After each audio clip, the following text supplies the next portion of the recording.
오늘 매일 성경 제목은 우상 숭배의 대가입니다.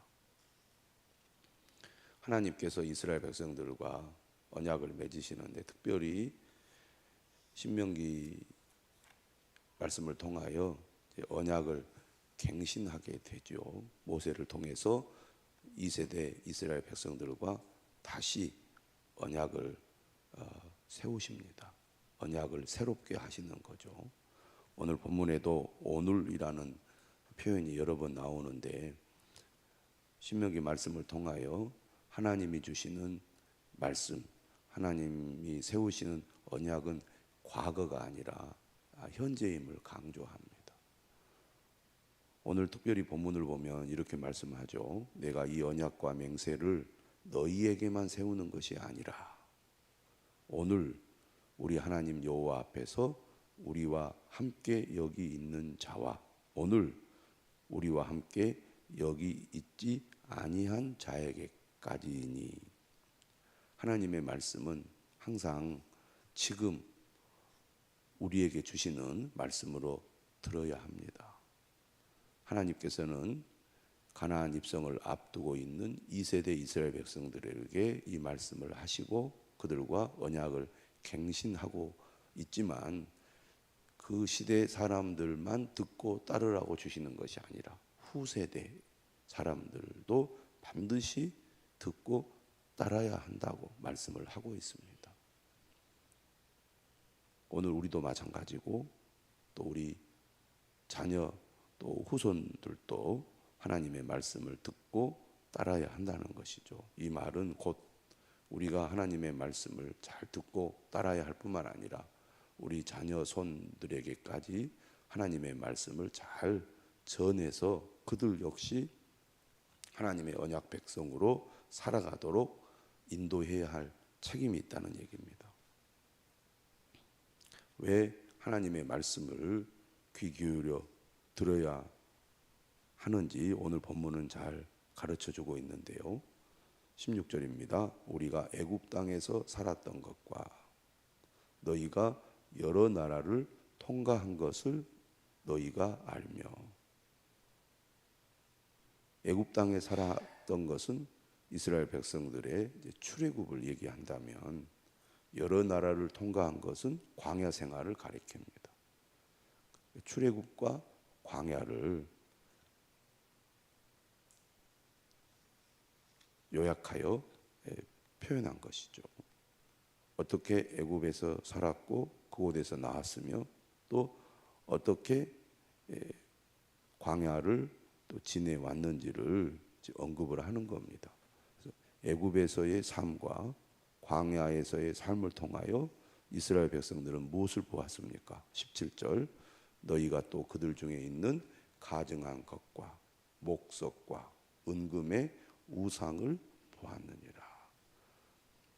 애굽 백성들이 우상을 숭배하는 것 그리고 광야 이 주변의 여러 민족들이 우상을 숭배하는 것을 직접 눈으로 보았다는 얘기입니다. 하나님께서는 이스라엘 백성들이 애굽에서나 광야에서나 목격한 우상 숭배의 삶을 결코 본받지 않기를 바라고 있습니다. 하나님께서 강조하는 것이 우상 숭배 금지입니다. 십계명에서 제일 먼저 나오는 것이죠. 하나님 외에 다른 신을 내게 두지 말라. 어떤 일이 있어도 우상을 만들어서 숭배하지 말라. 하나님께서 말씀하고 있습니다. 사람은 주변의 영향을 받게 되기 때문에 우상을 숭배하는 삶을 과거에 보아왔고 또 지금까지 우상 숭배하는 사람들을 보아왔기 때문에 이스라엘 백성들 역시 우상 숭배의 삶을 살아갈 위험성이 있다고 하나님은 보셨고 그것을 엄중히 경고를 하고 있습니다. 너희 중에 남자나 여자나 가족이나 집하나 오늘 그 마음이 우리 하나님 여호와를 떠나서 그 모든 민족의 신들에게 가서 섬길까 염려하며.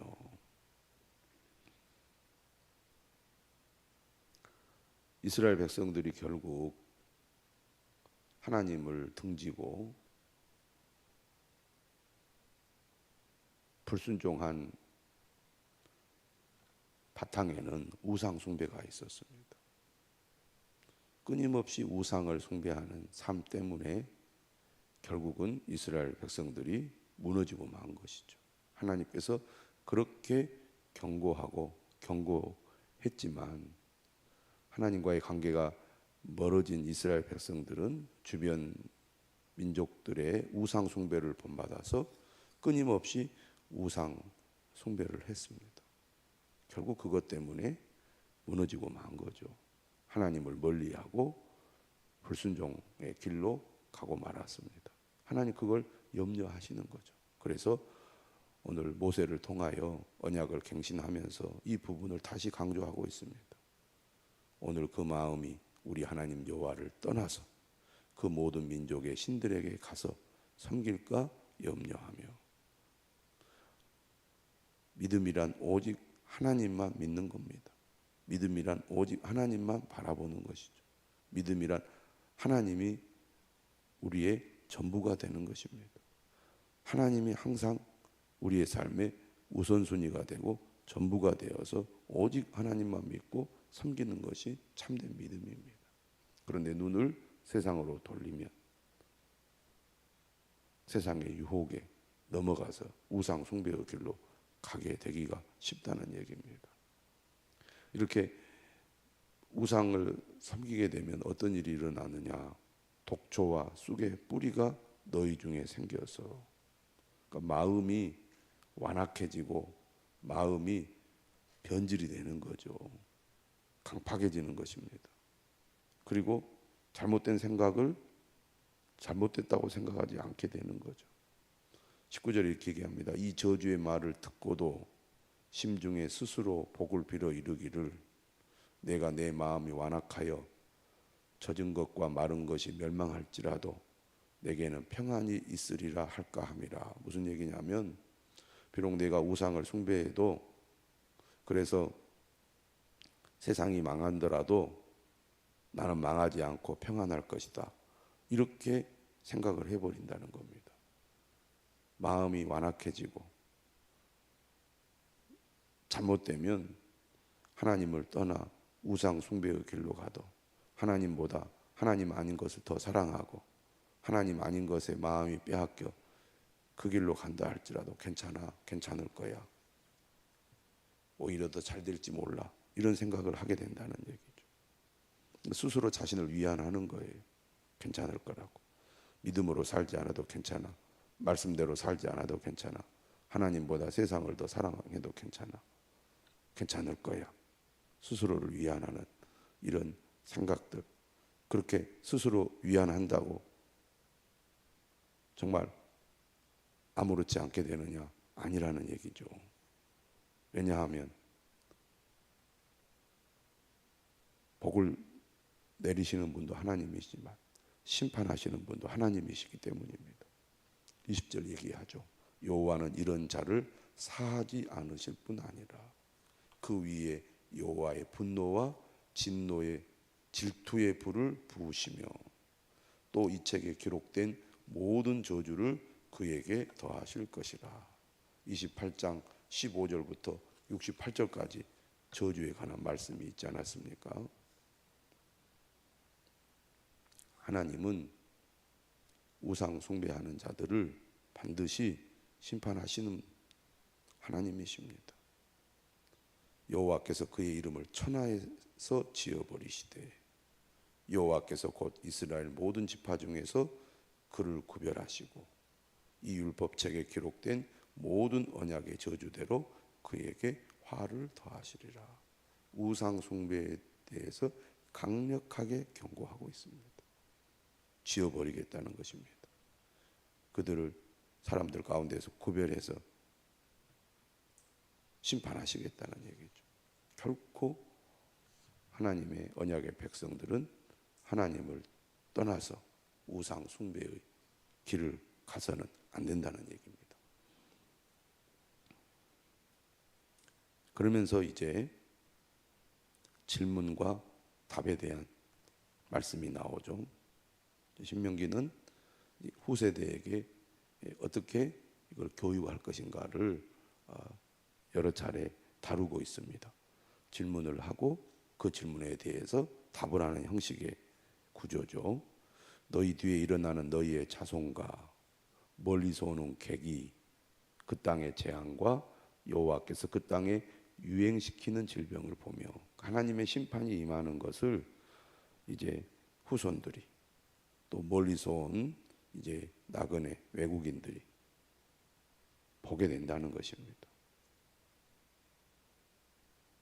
재앙이 일어나고 질병이 발생하며 23절이죠. 그 온 땅이 유황이 되며 소금이 되며 또 불에 타서 심지도 못하며 결실함도 없으며 거기에는 아무 풀도 나지 아니함이 하나님의 심판이 임하여 질병과 그리고 수확할 수 없는 땅이 된 것을 목격을 하게 될 거라는 얘기입니다.